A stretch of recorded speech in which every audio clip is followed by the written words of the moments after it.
Masih seputar perpolitikan Indonesia jelang Pilpres 2024. Terbaru, masyarakat memperbincangkan koalisi partai pendukung Prabowo Subianto yang makin gemuk. Diketahui Gerindra, PAN, PKB, dan Golkar resmi bergabung menjadi pendukung Prabowo. Terkait hal itu, mantan Wakil Presiden Republik Indonesia sekaligus politikus senior Partai Golkar, Jusuf Kalla, menyebut koalisi banyak partai tidak menjamin kemenangan Prabowo. Kata JK, koalisi gemuk tidak selalu menjamin banyaknya dukungan dari pemilih. JK mencontohkan pengalaman kemenangan SBY JK dalam Pilpres 2004 lalu. Kala itu SBY dan JK hanya didukung oleh parpol dengan akumulasi setara 11% kursi di DPR RI dan 4 partai politik.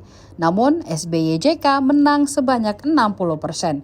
Hal itu disampaikan JK saat ditemui di kantor Pusat Palang Merah Indonesia, Jakarta Selatan pada Senin 14 Agustus 2023. Dalam kesempatan itu, ia juga menuturkan bahwa pemilihan presiden nantinya masyarakat tidak ingin lagi melihat latar belakang partainya. Sebaliknya, pemilih akan memilih berdasarkan sosok capres dan cawapres yang dimajukan. Sebagai informasi, Prabowo Subianto kini mendapatkan dukungan sebanyak 4 partai politik atau setara 265 kursi atau 46,9% kursi di DPR RI. Koalisi ini terbilang gemuk dibandingkan poros Ganjar Pranowo atau Anies Baswedan. Diketahui Partai Golkar dan Partai Amanat Nasional telah secara resmi menyatakan dukungan untuk Prabowo Subianto maju sebagai calon presiden untuk Pilpres 2024 mendatang.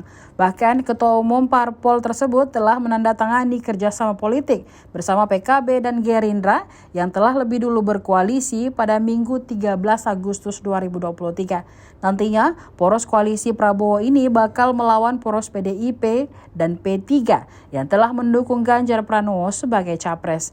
Tidak hanya itu, ada pula poros koalisi Partai Nasdem, PKS, dan Demokrat yang telah mendukung Anies Baswedan menjadi capres.